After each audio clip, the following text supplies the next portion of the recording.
Bismillahirrahmanirrahim. Assalamualaikum warahmatullahi wabarakatuh. Alhamdulillahirabbil alamin. Wassalatu wassalamu ala asrofil anbiya'i wal mursalin Sayyidina wa maulana Muhammadin wa ala alihi wa sahbihi ajmain. Amma ba'du.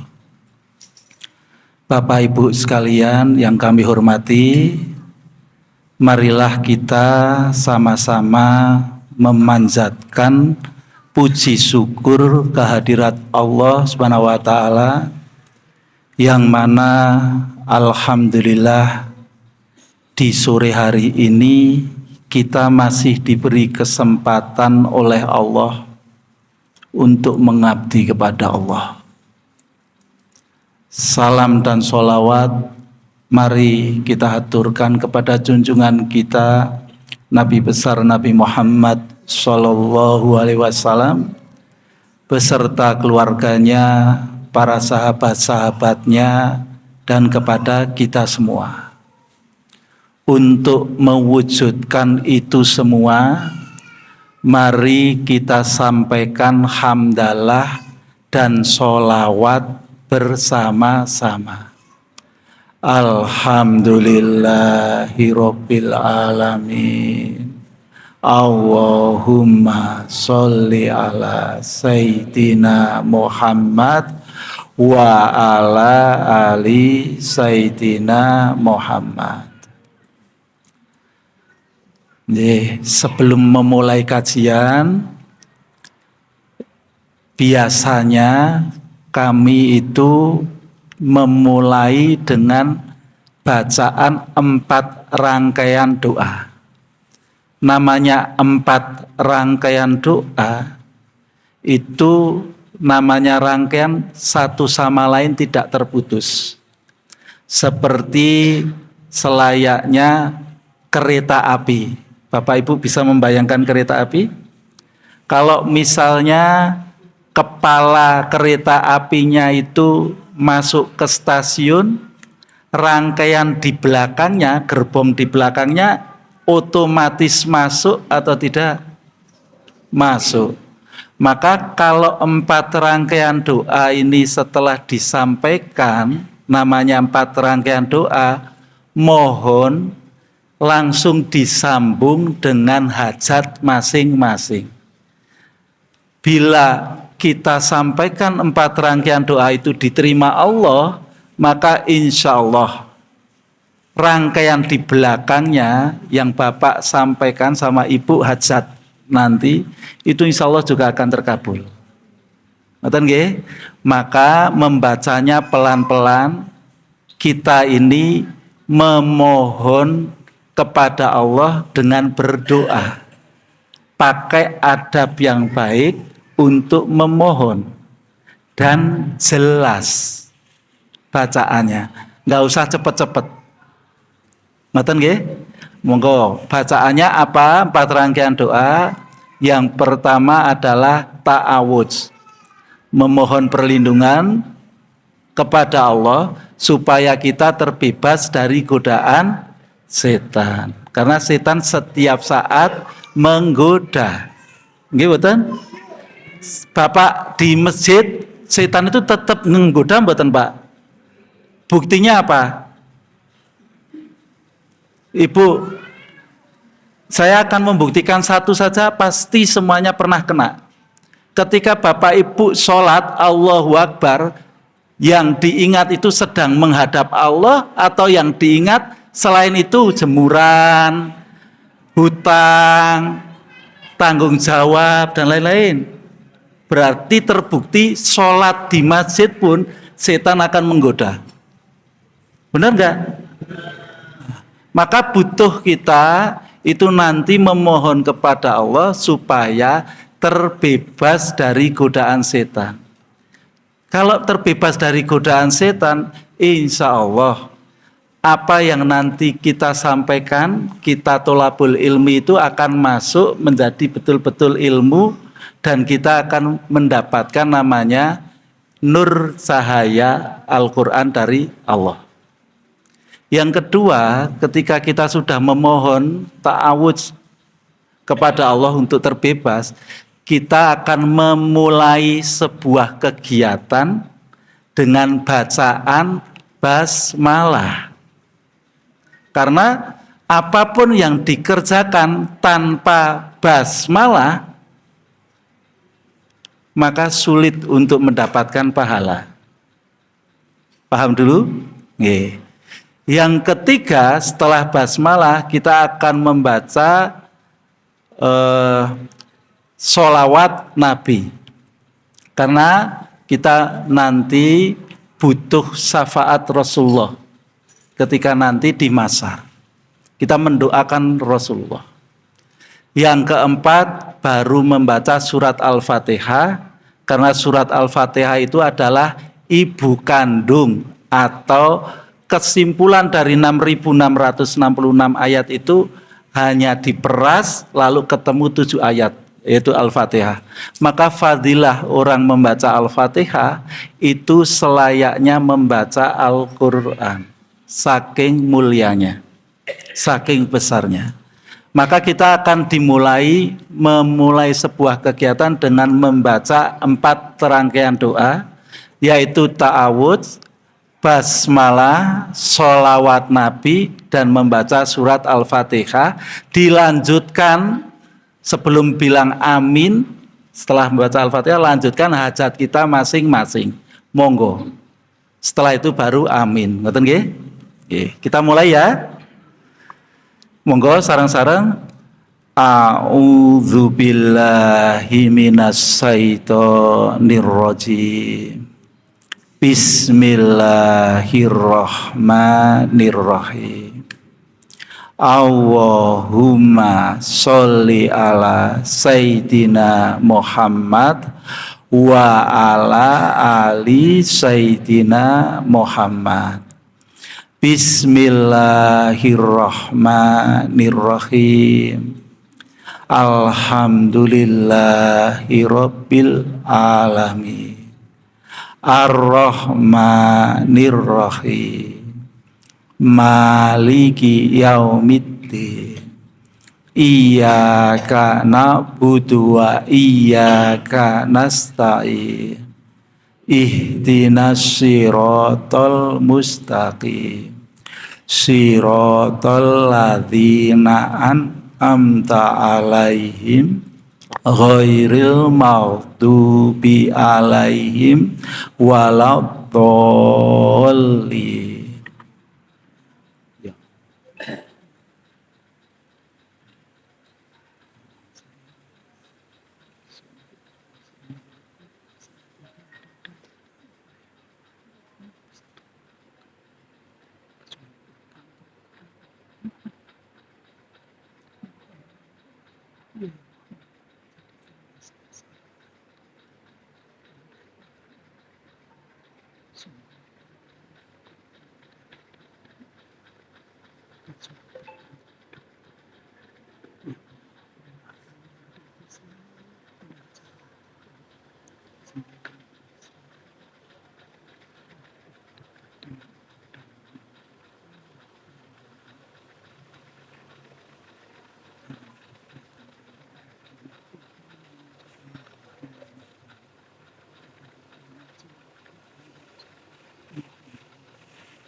Amin amin ya rabbal alamin.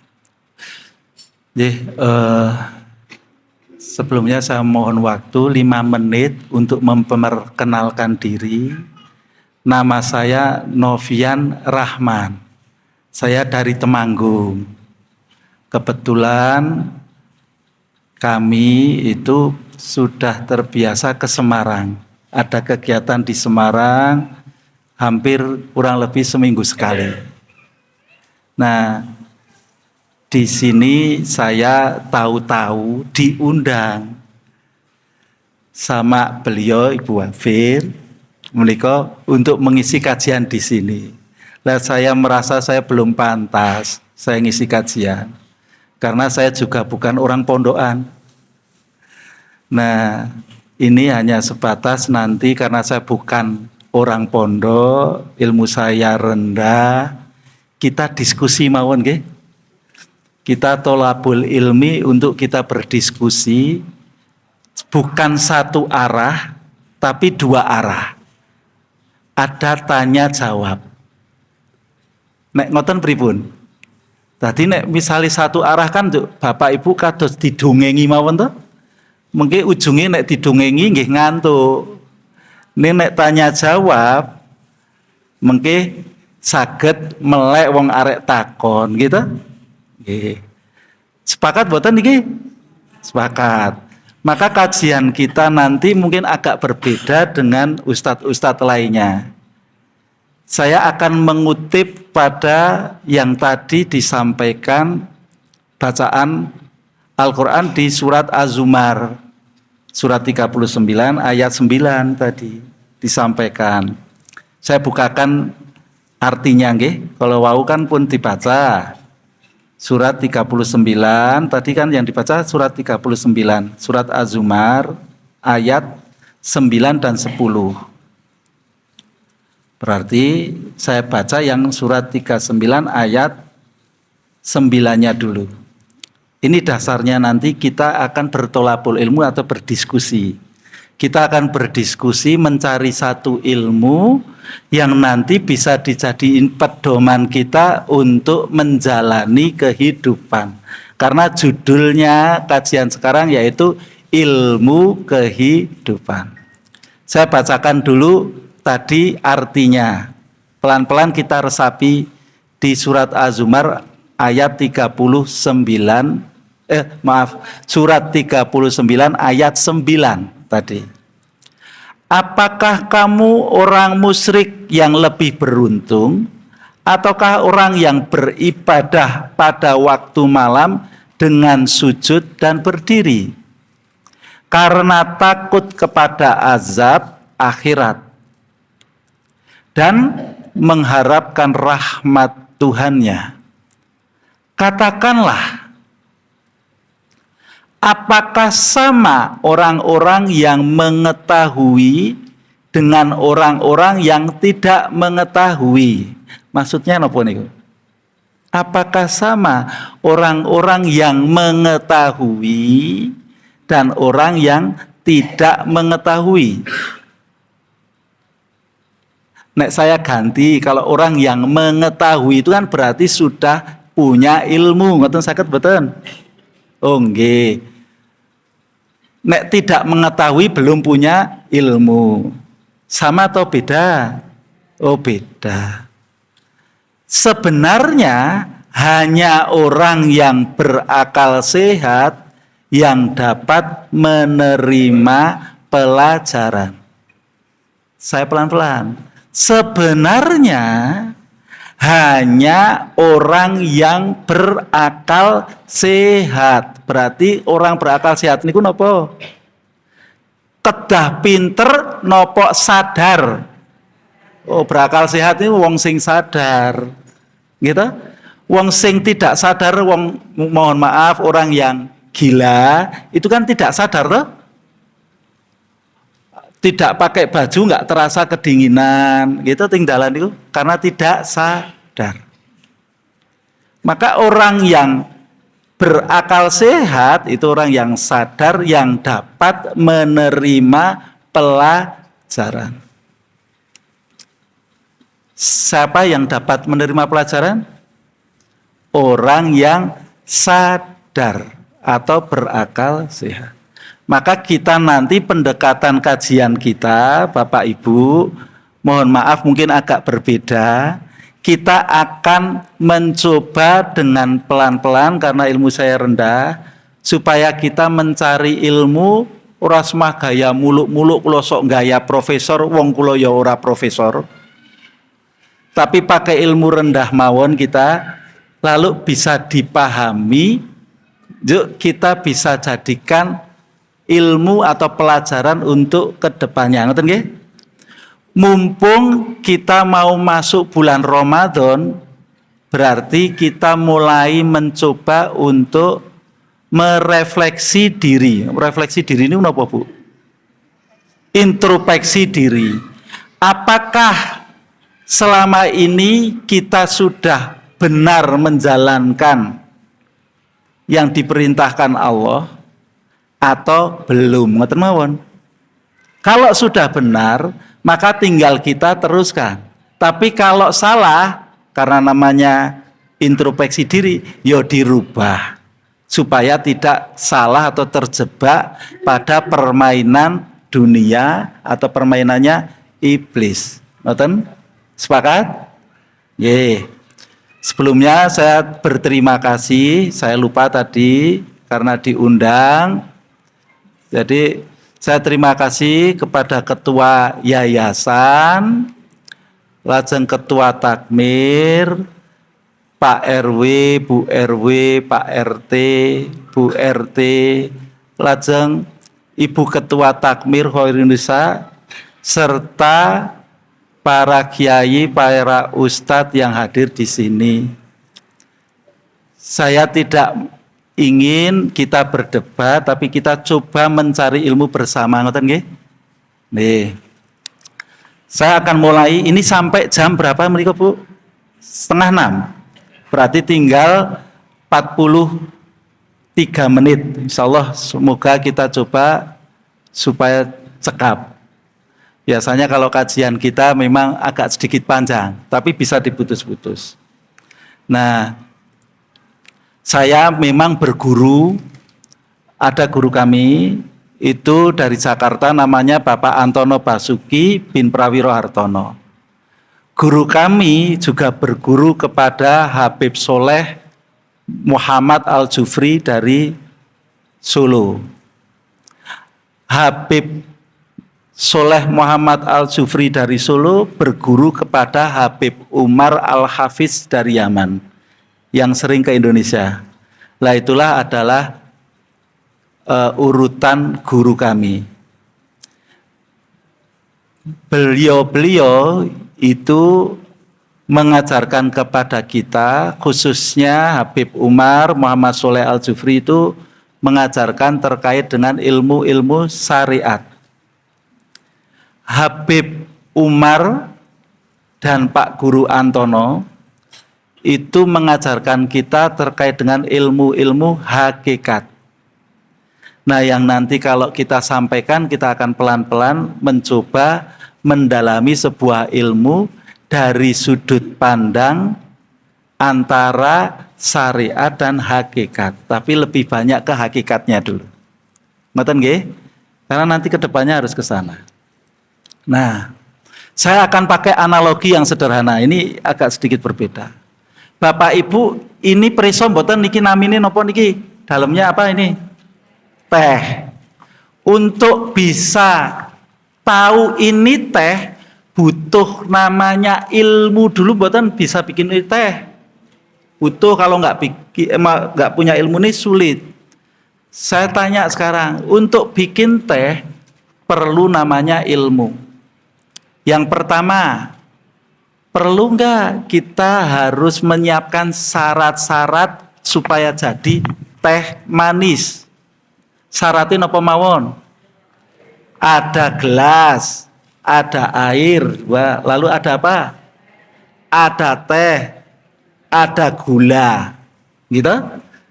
4 itu ada sendok, 5 niku adalah syarat untuk membuat teh manis. Kalau cuman berhenti di syarat, kira-kira serta-merta bisa jadi teh ndak? Ya ndak, wong cuman ada gula, ada gelas, ada air ditaruh di situ, rani mungkin jadi teh. Berarti perlu yang kedua. Setelah tahu syaratnya, kita butuh mempraktekkan. Bener betul? Mempraktekannya, gelasnya dipundhut, teh lebetke, gulone lebetke, paringi toya. Gitu? Diaduk. atau air panas kan ngoten to. Nek jarang niku kan napa niku? Oh, jarang niku nggih air panas nggih. Leres. Berarti yang kedua, setelah tahu syaratnya, kita butuh mempraktekkan. Kalau setelah dipraktekkan, otomatis jadi teh atau tidak? Jadi, kok bisa tahu jadi? Hah? Kan belum tahu ini sama-sama coklat, kalau saya isi sirup warna coklat. Nah, kan berarti supaya tahu ini jadi teh, gelem boten gelem diicipi atau dirasakan gitu.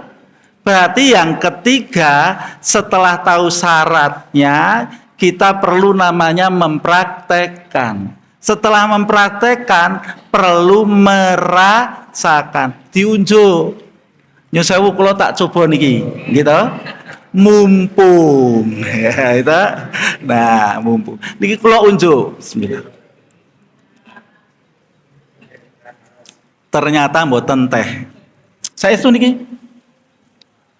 Teh rasanya benten. Nah, sirup. Berarti kalau setelah merasakan, itu baru kita tahu, oh yang namanya teh ini rasanya seperti ini. Gitu tak? Nah misalnya kita ganti sirup warnanya sami, bisa nanti membedakan enggak? Bisa. Karena sudah pernah punya pengalaman merasakan. Oh saya teh niki sirup kan ngoten ta? Nggih mboten? Oh nggih. Lalu yang keempat, kalau misalnya ini di sini katakanlah ada 100 orang. Kalau tadi syarat tadi dipenuhi, sudah dipraktekkan, sudah dirasakan, semuanya masing-masing bikin sendiri-sendiri. Kira-kira rasanya itu manisnya sama atau bisa beda? Oh bisa beda. Kenapa kok bisa beda? Tergantung selera masing-masing. Maka untuk supaya rasanya sama, perlu nggak dibuat tolok ukur? Perlu, men rasane sing namanya teh manis, enak, legine enak, anyelek niku kudune sendok apa berapa sendok gulane, berapa sendok teh kan ngoten. Maka butuh namanya tolok ukur. Supaya kita tidak berdebat. Paham nih kok? Maka kalau misalnya tolok ukur itu dibuat, kita akan membuat teh 100 orang di sini, kalau sesuai dengan takaran tolok ukurnya, kira-kira rasanya jadi sama atau beda? Sama. Maka dalam membuat ilmu teh perlu namanya satu, syarat dipenuhi. Kedua, butuh dipraktekkan. Ketiga, butuh dirasakan. Keempat, butuh tolok ukur. Dalam sebuah ilmu itu ada 4 tahap. Saged dimengerti? Satu adalah syariat, yaitu syarat. Jangan berhenti di situ. Kalau cuman berhenti di syariat, belum paham nanti. Maka perlu namanya mempraktekkan. Apa mempraktekkan? Thoriqoh atau jalan. Kalau sudah sampai ke situ mempraktekkan, jangan berhenti, kata guru kami. Dorong terus, kita harus paham sampai merasakan. Kalau sudah bisa merasakan, dorong jangan berhenti di situ, nanti bisa berbeda-beda. Kita harus dorong sampai ke hakikat dan ma'rifatullah. Karena kalau kita sampai berhenti di syariat, syarat, bisa berdebat kita. Tapi kita tidak akan pernah mengetahui kebenaran dari Allah seperti apa. Sampai di sini dipahami? Nggih, niki dasarnya. Maka saya berguru kepada, alhamdulillah, guru kami itu ada sampai ke hakikat. Ada yang syariat di Habib Muhammad Soleh bin Al-Jufri. Nah, kita didorong sampai tahap itu. Sampai di sini ada pertanyaan dulu. Niki abot apa enteng niki? Oh, abot. Saya kita enteng kiriin. Niki dari mlebet materi loh niki. Oh, niki kayak dasar yen mawon. Supaya kita paham bisa tadi apakah sama orang-orang yang mengetahui dan tidak mengetahui. Kata Allah kan gitu tuh, rugi nanti. Maka ini adalah ilmu yang kita coba pelajari pelan-pelan sampai kita benar-benar merasakan. Bapak Ibu nek sholat sampai bisa merasakan bertemu Allah, kira-kira sholatnya niku seneng, lama atau cepat-cepat? Oh, lama. Selama ini Bapak Ibu niku sholatnya cepat apa lama? Cepat, gitu. Nah, nanti kita akan belajar ke sana pelan-pelan. Judul kajiannya yaitu tadi adalah ilmu kehidupan. Ilmu itu adalah nopo? Pengetahuan. Damel teknik nggih butuh ilmu, nggih betul? Berarti butuh namanya pengetahuan. Kok namanya ilmu kehidupan? Kehidupan itu kira-kira perlu buatan pengetahuan bagaimana menjalani hidup? Perlu buatan? Oh, perlu.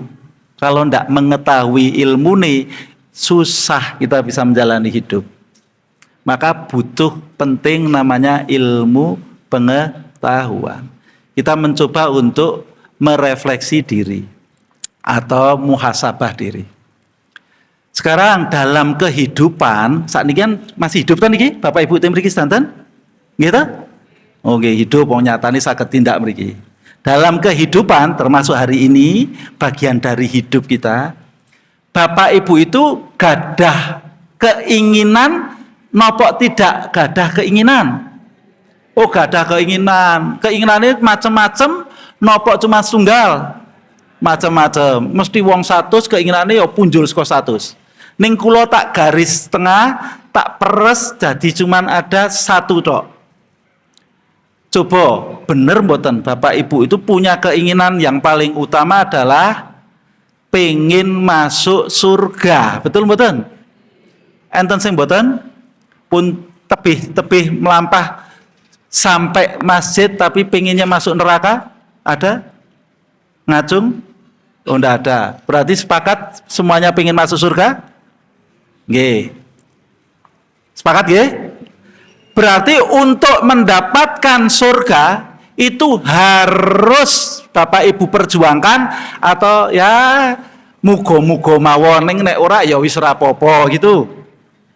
Harus diperjuangkan atau hanya sebatas nganu mawon, melampah mawon nek menawa tekan surga matur nuwun nek mboten ora apa-apa. Milih pundi? Oh, berarti harus tercapai. Nggih mboten? Masuk surga. Benar mboten? Nggih. Saya tanya sekarang. Bapak Ibu kan di sini belum pernah sampai surga tuh? Belum ada tuh yang sampai surga tuh? Tapi yakin enggak surga dan neraka itu ada? Oh, yakin. Untuk mengetahui kita ini dalam jalan sekarang, posisi hari ini, kita itu kira-kira berjalan mendekati surga atau neraka, butuh ndak tolok ukur supaya tahu kita ini sebenarnya kita itu sudah benar dalam beribadah atau tidak, ngoten. Perlu mboten? Maka perlu namanya tolok ukur, kalau ndak nanti kita berdebat. Tolok ukurin apa? Nah, kita akan buat analogi yang sederhana supaya Bapak Ibu paham. Nggih. Tak kasih contoh, kalau nyuwun sewu kula ngadeg, Pak. Tak kasih contoh supaya nanti Bapak Ibu bisa muhasabah diri, kula niku kira-kira urip tekan sakniki umur sakniki niki kula niki kira-kira nek ditambah umur itu semakin mendekati surga atau menjauhi surga atau masuk neraka. Ngoten nggih? Karena harus ada tolak ukur. Kalau ndak nanti kita terjebak. Ngerti nih mlebu surga, jebul kok malah mendekati ke neraka. Maka kita butuh tolak ukur. Sekarang saya tanya, kira-kira Bapak Ibu, bayangan Bapak Ibu surga niku tempatnya seperti apa? Satu, membahagiakan mboten? Oh, membahagiakan. Nek neraka menakutkan. Sebaliknya, gitu. Lalu yang kedua, surga niku kira-kira menenangkan atau malah sebaliknya membuat Bapak Ibu cemas. Oh, menenangkan. Benar? Satu, menyenangkan. Dua, menenangkan. Kalau tak pakai dua alat niku maurin nggih. Berarti untuk mendekati surga itu ada tolok ukur, yaitu surga tempatnya menyenangkan dan yang kedua menenangkan. Ada pertanyaan mboten niku? Mboten nggih? Sepakat? Sepakat. Sekarang saya surga, saya tak ganti dulu. Sing bisa kita langsung praktek. Kita itu tolak ukurnya berarti surga itu menyenangkan dan menenangkan. Surga saya ganti namanya api unggun. Napa? Api unggun. Kalau tak nderek ngadeg nggih, men gampil. Yang sewu. Misal meja niki preso santen niki niku adalah api. Napa? Saya berdiri di sini. Saya berdiri di sini. Sifat api niku napa? Panas. Berarti kalau saya misalnya saya tak tutup matanya, lalu kalau saya bergerak kok terasa semakin panas, berarti gerakan saya itu mendekati api atau menjauhi api. Kenapa kok tahu? Karena sifat api panas, maka kalau saya bergerak semakin panas, itu berarti saya mendekati api. Sepakat? Nggih. Lalu kalau posisi saya di sini, itu pas saat berdiri di dekat api kok misalnya anget. Juk kula tutupi motone kula mlaku kadang rada anget, ning kok kadang kok rada adem. Kadang rada anget, kadang rada adem. Berarti gerakan saya itu hanya sebatas maju mundur, nopo semakin mendekat atau menjauh. Oh, maju mundur kan itu. Kenapa kok tahu? Karena sifat api panas, posisi saya itu kondisi di sini anget, kok rodok panas berarti aku saat ini rodok maju. Ini kok rodok adem, oh berarti mundur meneh. Gitu? Lalu yang ketiga, kalau misalnya saya bergerak kok semakin terasa dingin, saya gerak lagi kok semakin dingin, berarti saya bergerak itu mendekati api atau menjauhi api? Kok saged ngertos? Karena sifat api panas, kalau saya bergerak semakin dingin berarti semakin menjauhi. Sampai di sini saged dipahami? Sederhana toh? Saged ditangkap? Nggih. Berarti tolok ukurnya kalau kita bergerak mendekati sifat yang kita tuju, maka pasti rasanya semakin seperti sifat yang akan kita tuju. Saged ngertos? Nggih, sakniki buat tolok ukur kita masing-masing. Api niki kula ganti surga. Sekarang Bapak Ibu kondisinya masih hidup. Nggih mboten? Tambah hari itu tambah mengurangi umur atau tambah umure? Mengurangi umur. Ngenjeng dina Senin berarti umure berkurang. Selasa tambah berkurang lagi gitu. Rebo berkurang lagi gitu. Berarti sebenarnya kita bergerak mboten? Bergerak untuk menuju ke kematian. Setelah mati baru menentukan surga dan neraka. Sekarang pertanyaan nih, sifat surga apa wau? Menyenangkan, menenangkan, membahagiakan dan lain-lain gitu. Berarti harusnya tambah hari itu kita kalau mau mendekati surga harusnya tambah senang, tambah bahagia, tambah tenang. Kedae ngeten nopo malah justru tambah dino mumet. Waduh njuk priye kiye urip. Nggih mboten? Berarti kalau Bapak Ibu seharusnya tambah hari itu tambah senang bahagia atau malah tambah takut atau sebaliknya, kadang seneng kadang sedih, kadang seneng kadang sedih. Berarti Bapak Ibu itu nek misalnya kaya ngoten niku kira-kira urip itu semakin mendekati atau jalan di tempat mawon. Monggo dipikir dewe-dewe. Di mana posisi Bapak Ibu, karena surga dan neraka itu pasti nanti kita akan alami, karena kita semuanya pasti akan mati. Kalau kita tidak punya tolok ukur dalam menjalani hidup, hidup itu hanya sebatas cuman melek turu orang ngerti. Uripmu priye Mas? Jan tambah dino tambah mumet. Duwe bojo kaya ngene, duwe anak kaya ngene, isih urung sekolah priye ngono. Paham? Hati-hati. Kalau kita tidak punya tolok ukur seperti menika, jangan-jangan hidup hanya sebatas kita jalan di tempat, lalu kita pengen surga jebul-jebul terjebak. Tolok ukur nika saged dipahami? Nggih. Nek ora ngaji, nek ngaji kok orang ngetokke ayat, kan ora pas toh?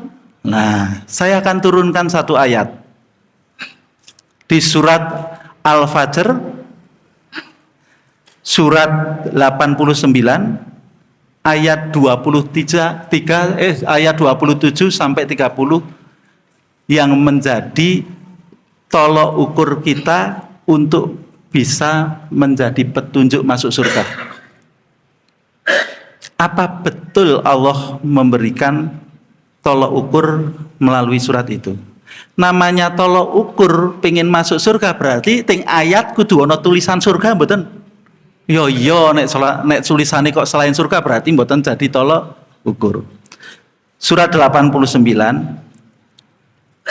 niki biasa Bapak Ibu baca ayat 27 Al-Fajr, mohon maaf, surat Al-Fajr surat 89 ayat 27 sampai 30. Bismillahirrahmanirrahim. Ya ayatuhan nafsul mutmainnah irji'i ila rabbiki radiyatan mardiyah fadkhuli fi ibadi wadkhuli jannati. Saya bacakan pelan-pelan artinya. Bapak Ibu ada yang tahu artinya? Ngertos sedanten nggih? Tapi pernah mendengarkan niku nggih? Nggih. Ya ayatuhan nafsul mutmainnah, wahai jiwa yang tenang. Sing dipanggil sinten? Orang yang mempunyai jiwa yang tenang. Kembalilah kepada Tuhanmu dengan hati yang ridho dan diridhoinya. Kembalilah kepada Tuhanmu. Betul betul kita ini tambah hari semakin mendekati ke kematian. Gitu? Berarti namanya kembalilah kepada Tuhanmu itu kondisi orangnya masih hidup atau sudah meninggal? Masih hidup. Lalu melakukan perjalanan sampai mati. Kembalilah kepada Tuhanmu. Saat niki toh? Dengan hati yang ridho dan diridhoinya, nyanya besar atau Allah pun ridho. Lalu apa kata Allah? Maka fadkhuli fi ibadi, maka masuklah ke dalam golongan hamba-hambaku. Kanya besar, golongannya hamba-hambanya siapa? Allah. Dan masuklah ke dalam surgaku. Berarti orang yang masuk surganya Allah itu harus masuk dalam golongan hamba-hambanya Allah. Siapa orang yang masuk dalam golongan hamba-hambanya Allah itu? Ayat sebelumnya, yaitu orang-orang yang sudah mendapatkan ridho Allah. Jangan mengandalkan amal kebaikan kita, ibadah kita, harta kita, bahkan jabatan kita, setinggi apapun, kalau Allah tidak ridho, percuma. Karena surga itu adalah pasti hanya ada satu golongan, yaitu golongan orang-orang yang sudah diridhoi Allah. Siapa orang-orang yang di golongan yang diridhoi Allah? Kata Allah, kembalilah kepada Tuhanmu dengan hati yang ridho. Niki, kembalilah niki misalnya titik tujuan saya. Matine kula teng mriki, kula saking mriki. Perjalanan hidup saya tambah dino Senin maju, Selasa maju kan ngoten ta? Rebu maju kan ngoten ta? Berarti perjalanan saya ini kembali ta? Kembalilah kepada Tuhanmu dengan hati yang, maka tambah hari semakin ridho. Kasih ujian mboten napa-napa kula ridho. Tambah dino mboten napa-napa kula ikhlas. Kan ngoten ta? Kedahi kan ngoten ta? Kembalilah kepada Tuhanmu dengan hati yang ridho. Maka harusnya tambah hari semakin kita hidup itu semakin ridho. Apapun ujiannya dalam kehidupan kita. Urung rampung masalah siji, tambah masalah siji ini meneh. Kamu ridho enggak? Mboten napa-napa mlaku. Tambah meneh rapopo, kula ridho Gusti. Tambah dina meneh mboten napa-napa ya Allah, kula ridho. Dikasih ujian tambah berat, mboten napa-napa, kula ridho. Maka kata Allah, kembalilah kepada Tuhanmu dengan hati yang semakin ridho. Betul mboten orang yang sudah ridho kalau meninggal pasti husnul atau su'ul khotimah? Husnul, tenang. Walaupun banyak masalah dipundhut ya tetap tenang. Bapak Ibu niku meninggalnya besok pengine sing su'ul khotimah atau husnul khotimah? Husnul berarti kudune sakniki mulai tenang, bahagia, atau saiki kadang-kadang wae. Kadang-kadang bahagia, kadang-kadang sedih. Kok jangan-jangan pas kadang sedih, pas dipundhut, berarti meninggalnya dalam kondisi napa? Su'ul, wis repot. Maka tolok ukurnya kata Allah di surat 89. Wahai jiwa yang tenang, Allah memanggil. Wahai niki jamaah masjid napa namanya? Haudul Jannah. Hei jamaah Haudul Jannah. Kan ngoten ta? Wahai itu kan panggilan ta? Wahai. Kan gitu ta? Berarti panggilan. Wahai jiwa yang tenang. Jiwa ini kan manusia ta? Manusia itu terdiri dari jasmani dan ruhani, gitu? Jiwa niku masuk ruhani napa jasmani? Ruhani, ngoten itu. Berarti sing dipanggil menungso ta niku.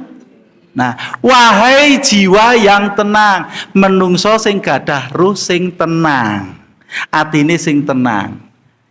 Berarti panggilannya khusus atau umum? Khusus. Bapak Ibu pun tenang dereng dalam menjalani hidup. Termasuk sing di dalam panggilan Allah atau di luar? Monggo dicepeng masing-masing. Nek pengen masuk surga, jalan satu-satunya, satu-satunya, tidak ada lainnya. Satu-satunya arek golek dalan liya ndi, golek Tuhan selain Allah monggo, tapi ora ono.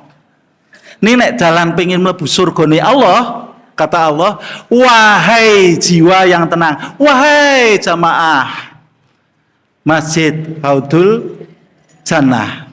Wahai, oh berarti khusus memiliki. Kembalilah kepada Tuhanmu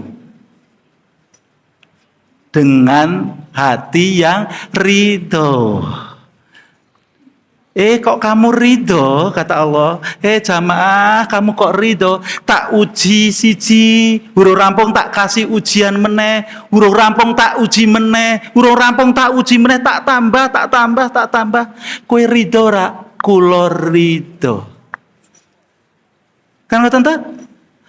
Maka kata Allah, kowe ridho fulan, maka aku pun ridho. Maka ridhonya Allah itu tergantung kita atau kira-kira tidak tergantung kita? Tergantung kita. Kalau kita ridho, Allah pun ridho. Nenek Allah, kok kita nggak ridho? Aku ora ridho, Gusti Allah. Aku ke bagian warisnya cilik dewe, ora ridho aku. Nah, berarti kira-kira Allah ridho enggak? Oh mboten. Diuji duwe bojo kira-kira galak. Wah jani lho aku itu. Nek kon milih ora kowe, Bu. Cerewet wae ngono. Berarti wong niku ridho mboten dapat istri. Oh mboten. Berarti termasuk golongan sing dipanggil Allah mboten? Oh mboten. Ini kok do mesam-mesem lho niki. Asik tau niki, asik. Ilmunya sederhana tuh niki. Oh nggih. Nggih ngoten niki. Enggak ada jalan lain, Pak, Bu. Jenengan arek golek dalan liya masuk surga, nono. Wis petunjuknya Al-Qur'an sing ngendika Allah. Ayo priye? Ora kula sing ngendika. Wis. Sakniki mbok takon, mbokan kala-kala takon. Njuk pripun, Pak? Nek kula dalam kondisi dereng tenang, njuk men tenang pripun? Kan ngoten ta? Takon ngoten mboten aja niki? Oh nggih. Gitu, takone ngoten. Ah nggih. Berarti butuh waktu melih. Kan waktune pun meh telas. Gitu. Karena nanti butuh bekal ilmu supaya semakin tenang. Karena tolok ukurnya niku tok. Niki ceritane men kula men diundang melih, Pak. Wektune telas, dawa-dawa nggih. Saged dipahami Den niki? Nggih. Wonten pertanyaan? Dereng, wonten? Monggo. Oh, JJ monggo. Betul niki napa? Nyusawu.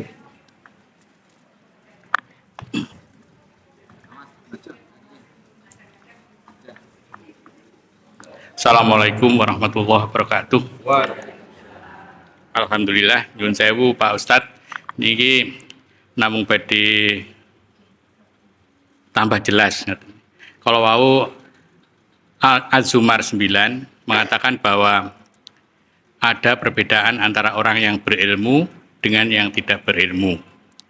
Kados ingkang pun ngendikaaken kalian Imam Syafi'i, man arodat dunya fa alaihi biilmi, man arodal akhirah wa huwa biilmi. Dan kalau kedua-duanya ingin dicapai, maka dengan ilmu.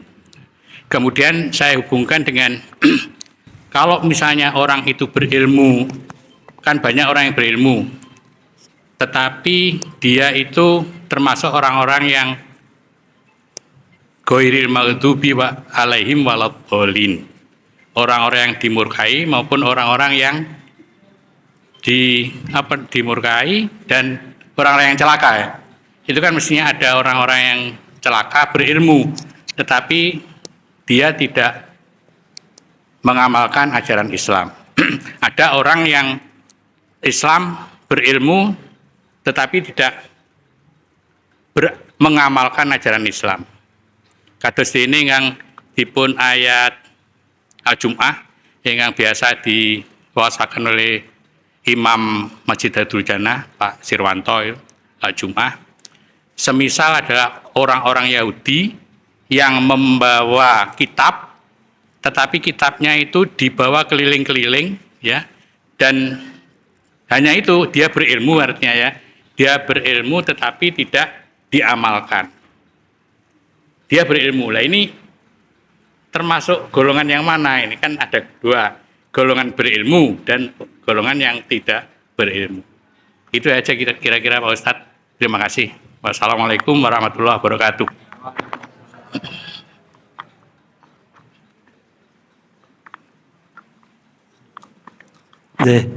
Alhamdulillah. Satu dulu dijawab nggih. Perbedaan orang yang berilmu dengan yang tidak berilmu. Ngoten mawon nggih. Kalau namanya orang berilmu, tujuannya sekarang mau ke arahnya mana dulu? Semakin dia berilmu, semakin dia itu mendekat kepada Allah. Semakin dia merasa di hadapan Allah itu semakin orang yang tidak punya apa-apa, maka ilmu yang dia punya itu kira-kira berkah atau tidak berkah? Ilmu itu menjadikan dia menjadi lebih dekat dengan Allah, mengenal Allah atau ma'rifatullah, atau malah menjauhkan dari Allah. Banyak orang yang berilmu tapi malah jadi dia jauh dari Allah. Teman-teman, paling sederhana. Maka tolak ukurnya itu. Saya nanti tak teruskan, masih ada sisa waktu. Saya tak teruskan sedikit nggih, mboten napa-napa nggih kajiane, tapi nanti masuk niki jawabane.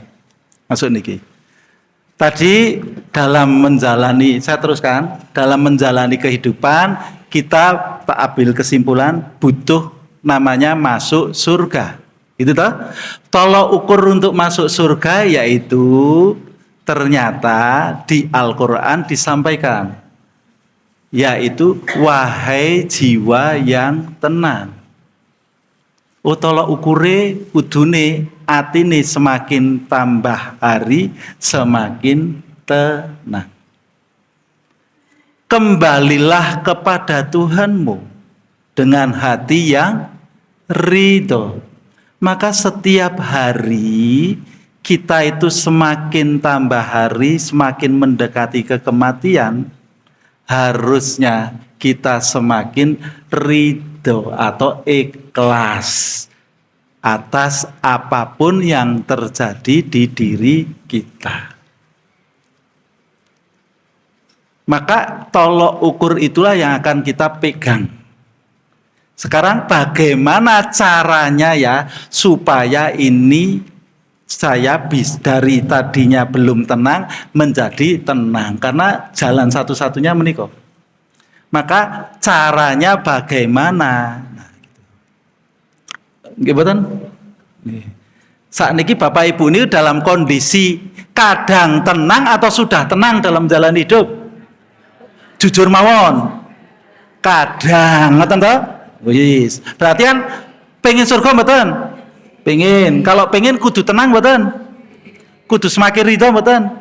Butuh ilmu untuk mendapatkan supaya kita tenang dan ridho enggak? Ilmu.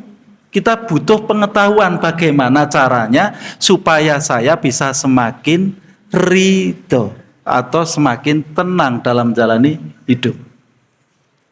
Nah, saya akan membuat sebuah analogi supaya kita membuat diskusi niki cerita nih. Supaya tujuan kita tercapai, dapat sampai surga, maka kita cari cara bersama. Kalau cara niki kok menurut Bapak Ibu kok cocok, ayo kita pakai. Gitu. Lalu supaya tujuannya tercapai. Sepakat betul? Kita diskusi cari caranya supaya kita bisa masuk surga nggih? Nggih. Sekarang saya pakai analogi yang sederhana. Surga niku kan tempat, Mboten tempat mboten. Tempat toh? Tempat surga niku tempat. Namanya tempat berarti ada tujuan tempat yang akan kita tuju. Saya surga tak ganti namanya Monas ting Jakarta. Analogi niki, men sederhana. Bapak Ibu preso Monas? Tahu toh Monas? Ada yang pernah, ada yang belum sampai sana. Tapi tahu Monas niku teng pundi? Jakarta. Saat niki kita di mana? Semarang. Untuk mencapai Monas butuh rencana atau tidak? Butuh rencana. Gitu? Rencana niku penting dibuat, itu harus penting dibuat atau tidak perlu dibuat supaya sampai tujuan? Oh penting. Berarti satu. Untuk mencapai tujuan ke Monas kita butuh rencana. Sudah. Kalau sudah tidak merencana, perlu nggak kita menentukan atau membuat niat mangkate kapan? Perlu nggak? Perlu. Nek ora ayo kapan mangkate? Ayo orang ngerti. Ya, wis gawe rencana tekan Monas kapan? Ora ngerti. Ora tekan-tekan. Men cepet tekan berarti buatlah niat kapan mangkat, tanggal piro, kados dinten niki diundang niki kula tanggal 8 bakdo asar, ojo ketelatan. Wah itu kan sudah direncanakan lalu dibuat niat kapan. Berarti kedua butuh niat. Yang ketiga wis nggawe rencana, nggawe niat. Setelah itu kira-kira butuh bekal tidak biar supaya sampai ke Monas?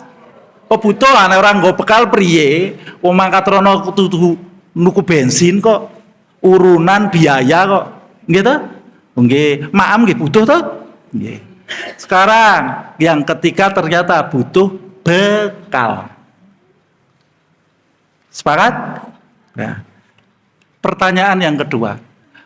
Menurut Bapak Ibu supaya sampai Monas itu sing yang nyaman buat Bapak Ibu. Bekal niku mending berlebihan atau sak cukupe mawon. Sing nyaman, Oh sak cukupe nek berlebihan ngopo turah-turah malah dibuang.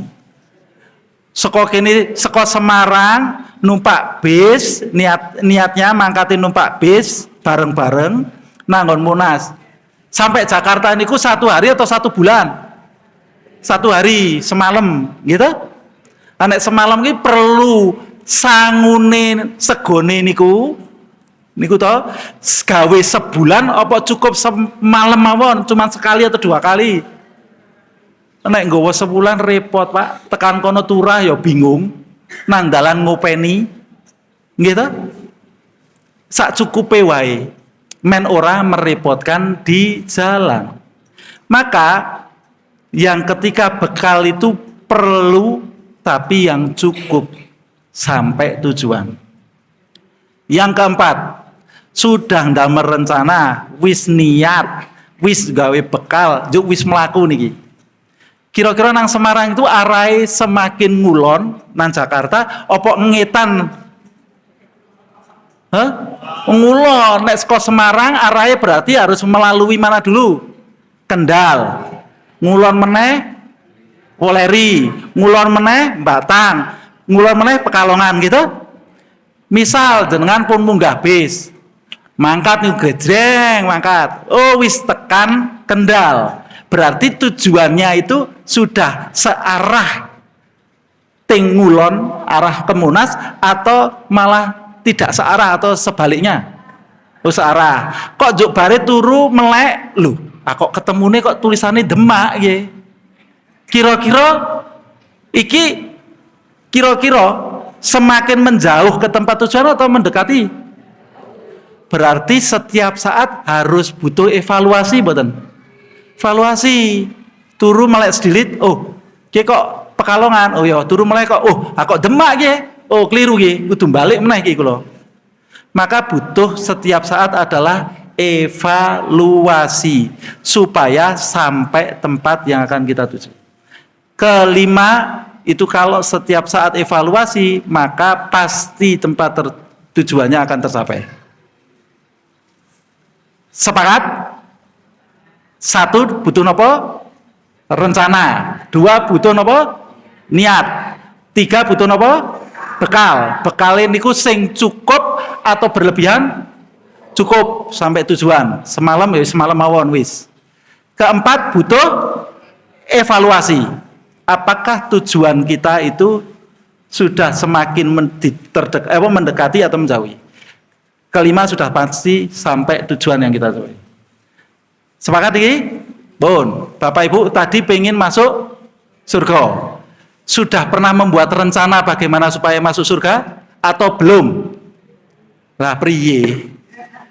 Waduh, repot ya. Rencana we dereng kok jare pengen mlebu surga. Maka harus buat rencana kegiatan supaya masuk surga. Kan ngoten mawon toh? Ayo kita buat. Sudah. Gitu? Ngesuk kapan ketemu kula melih mungkin kita bahas terkait rencana riyen pun. Kita butuh rencana. Pun niku penting. Rencana itu kan penting toh? Penting kudu didamel. Yang kedua wis anggaplah wis dah gadah rencana. Berarti kedua butuh niat. Kapan aku kudu mangkat nang surga. Gitu? Niat itu harusnya kalau kita fatonah yang cerdas harus disesuaikan dengan yang punya atau yang ngasih petunjuk manas Monas kan kudu gawe peta ono sing kaya petunjuk to kene arek makat nang Monas liwat jalure ngoten niku to berarti kudu disesuaikan dengan yang memberi petunjuk atau tidak perlulah bikin gawe dhewe. Ya sesuaikan pasti ora salah. Gitu? Sing gadah surga sinten? Allah. Allah pasti punya rencana. Gitu? Tinggal kita ikuti rencananya Allah pasti masuk surga, wong surgane milik Allah. Nggih mboten? Rencana Allah menghidupkan kita atau membuat manusia niku napa? Bapak Ibu ngertos mboten? Dereng. Wis rencana ora ngerti, tujuane Gusti Allah nguripi dhewe ya ora ngerti iki juk priye arek mlebu surga iki. Niku sewu lho niku. Nah, surat Az-Zumar 51 ayat 56. Wa ma khalaqtul jinna wal insa illa liya'budun. Tidak aku ciptakan jin dan manusia. Aku ki ora nyiptake menungso. Ngoten mawon gitu? Jin ora semua dibahas nggih. Niki teng mriki menungso kabeh to niki? Oh nggih, wis ora tak bahas, sing tak bahas menungsone. Tidak aku ciptakan jin dan manusia. Aku ki ora gawe menungso. Kata Allah. Kecuali mereka atau menungso niku beribadah kepadaku. Berarti tujuan Allah ngurip-nguripi dhewe niki dadi menungso niki kula lanang, ibu wedok niku tujuane Allah nyiptake dhewe niku ken apa? Ken apa? Salah. Ini kurang tepat. Tidak aku ciptakan, aku ora nyiptake menungso. Kecuali niku kudu dijelaskan nih. Kecuali mereka beribadah kepadaku. Berarti tujuan Allah menciptakan menungso niku kenapa? Kecuali itu berarti napa? Hanya napa? Anak mah kecuali kan hanya toh berarti hanya beribadah kepada Allah. Berarti kegiatan kita apa mawon kudune niate kudu napa? Hanya beribadah kepada Allah. Kula gadah ilmu gede, sak tinggi-tinggine dadi profesor, tujuanmu apa? Hanya untuk beribadah kepada Allah. Saged dimengertos, Pak? Nggih. Berarti orang yang berakal dan tidak berakal sama atau beda? beda. Nek berakal atau yang mengetahui, dia tahu tujuan aku hidup, tambah ilmu pun hanya beribadah kepada Allah. Berarti tujuan Bapak Ibu gadah bojo, kok juk bare ternyata sing bapake ternyata jengkelke, ora jegres golek duit, onone men amben esuk men cuman keluyuran, rokokan, balik menena omah, man onone men turu mangan. Kira-kira kok ngono ki perlu didresuloni apa memang oh ya tujuanku ki wong kan ngibadah. Duwe bojo ya tujuane gawe sarana ngibadah. Kudune ngoten mboten? Selama niki ngoten mboten? Apa isih ndresula? Sing bapak-bapak duwe bojo cerewet, ya toh? Jengkelke wis mambu ngentutan. Wis. Ora perlu ra ndresula. Yang dari bojo niate hanya sebatas sarana untuk beribadah. Maka apapun yang akan kita lakukan sebatas sebagai sarana untuk beribadah. Karena tujuan Allah nyiptakan kita hanya untuk beribadah. Esok kasih tangi turu gaweke wedang bojone gletake nang meja bare ora dombe, gaweke wis sayah-sayah gaweke masake gletake nang meja ora dipangan. Perlu marah napa mboten? Nek marah berarti tujuannya niku pengen dipuji atau tujuannya hanya untuk beribadah? Nggih. Wis niku nek kira-kira ana wong menungso ora gelem ngibadah karo Gusti Allah, perlu diciptakan atau tidak? Berarti nek isih urip aben dipateni apa isih diurip-urip? Nah, seniki tak jelaske mawon kok ngoten niku nek mboten ndak ora jelas-jelas Bapak Ibu. Wis apa wae sing dilakoni kudu sarana ibadah. Nek Bapak Ibu kok nesu pengen dipuji, pengen lain selain ibadah, apapun yang dikerjakan, wis ora perlu diurip-urip wae ora apa-apa Gusti Allah ki. Nah, tujuannya tidak aku ciptakan, jen aku kira nyiptake menungso. Kecuali menungso niku purun ngibadah karo aku. Nek ana wong kok tujuane urip kok ora gawe ngibadah, golek nafkah tujuane ora gawe ngibadah, pengen dipuji, pengen dibangga-banggakan, ora niate ikhlas, kula teko mriki niki nyuwun sewu niki guru kula sing ngajari.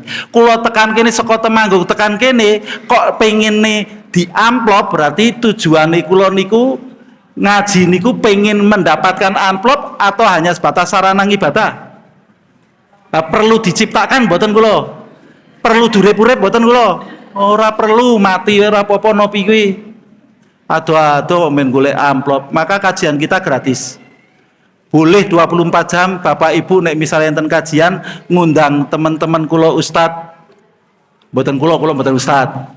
Itu bebas monggo asal ada waktunya, gratis karena kita menyampaikan seperti ini itu tidak mencari apa-apa kecuali sebatas sarana untuk beribadah. Maka kula lakukan walaupun atau kira-kira seneng nopo sedih. Seneng wong tujuane kula ngibadah. Paham? Nggih, monggo. Ini sudah terlambat, saya mohon maaf. Kita tutup nggih. Lalu besok tinggal nek misalnya ada waktu lagi kita akan bahas. Njuk bekale pripun nopo, njuk mengke tolok ukure pripun enten nggih. Tapi ini hanya sebatas wacana. Saya membuka gambaran kajian ilmu kehidupan bahwasanya dalam menjalani hidup kita butuh ilmu. Butuh tolok ukur supaya kita tidak terjebak pada permainan dunia. Karena pada dasarnya dunia itu hanya permainan belaka. Tidak terjebak. Terima kasih dari saya.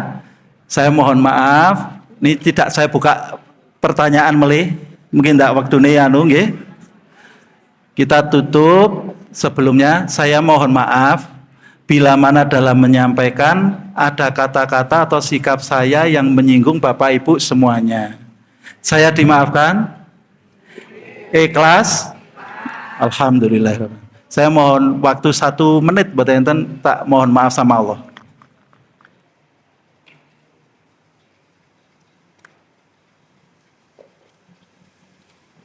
Sebelum kita tutup, ini ada permintaan dari panitia untuk kita berdoa bersama. Kita doa nggih. Saya akan mulai doa itu ada beberapa unsur. 1 yaitu memuji Allah. Kedua kita mendoakan Rasulullah, baru kita menyampaikan. Itu adalah adab doa. Nah, memuji Allah lalu kita mendoakan Rasulullah itu tergambar pada bacaan tasyahud awal atau akhir. At-tahiyatul mubarakatuh salawatu thayyibatulillah. Salam sejahtera, kebahagiaan dan lain-lain kepada Allah. Itu Rasulullah saat ketemu Allah ketika di Sidratul Muntaha. Lalu Allah memberi salam kepada Rasulullah. Ya ta? Assalamu alaika, gitu. Assalamu alaina wa ala ibadillah. Ngoten nggih, niku adalah adab doa. Jadi saya akan pakai doa dengan cara itu, nanti Bapak Ibu tinggal mengaminkan saja dan membaca Al-Fatihah di ujungnya. Ngoten? Nggih. Nek mboten tak ngeten enggak kaget. Kok mbocone kok at-tahiyatu maksudnya apa ngoten. Niki doanya begitu. A'udzubillahi minasyaitonirrajim. Bismillahirrahmanirrahim. At-tahiyatul mubarakatuh salawatut thayyibatulillah. Assalamu alaika ayyuhan nabiyyu wa rahmatullahi wa barakatuh. Assalamu alaina wa ala ibadillahis sholihin. Ashhadu alla ilaha illallah wa ashhadu anna Muhammadar Rasulullah. Allahumma sholli ala Sayyidina Muhammad wa ala ali Sayyidina Muhammad. Ya Allah, Ya Rahman, Ya Rahim. Ya Allah, ampunilah segala dosa-dosa kedua orang tua kami. Sayangilah mereka sebagaimana mereka menyayangi kami sewaktu kecil. Angkatlah derajat kedua orang tua kami, ya Allah, ke derajat yang tertinggi untuk umat manusia, dan masukkanlah ke dalam surga-Mu. Ya Allah, Ya Rahman, Ya Rahim, ampunilah dosa-dosa guru-guru kami, ya Allah. Baik yang ia lakukan dengan sengaja maupun tidak, mohon ya Allah, ampunilah semuanya. Dan ya Allah, tolong ya Allah, turunkanlah keberkahan, rezeki berupa nikmat sehat kepada beliau ya Allah. Sehingga beliau bisa membimbing kami untuk bisa lebih dekat dengan Engkau dan mengenal-Mu.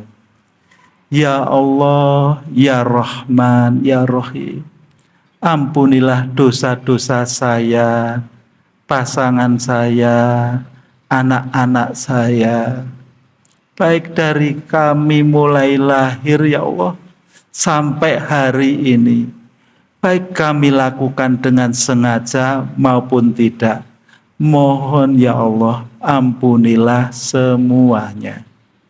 Ya Allah, Ya Rahman, Ya Rahim, ampunilah dosa-dosa atas kesombongan kami, atas sikap perilaku kami yang tidak terpuji, bahkan melampaui batas ya Allah. Baik kami lakukan dengan sengaja maupun tidak, mohon ampunilah semuanya. Ya Allah, berilah kami ilmu nur cahaya Al-Quran ke dalam diri kami, sehingga kami bisa lebih mengenal-Mu dan mendekat kepadamu ya Allah. Rabbana atina fid dunya hasanah wa fil akhirati hasanah wa qina azabannar. Rabbi izzati amma yasifun wa salamun alal mursalin walhamdulillahi rabbil alamin. Al-Fatihah. A'udzubillahi minasyaitonir. Bismillahirrahmanirrahim. Alhamdulillahi rabbil alamin. Ar-Rahmanir-Rahim. Maliki yaumiddin. Iyyaka na'budu wa iyyaka nasta'in. Amin amin. Terima kasih. Kita tutup kajian sore hari ini dengan bacaan hamdalah bersama-sama. Alhamdulillah. Assalamualaikum warahmatullahi wabarakatuh.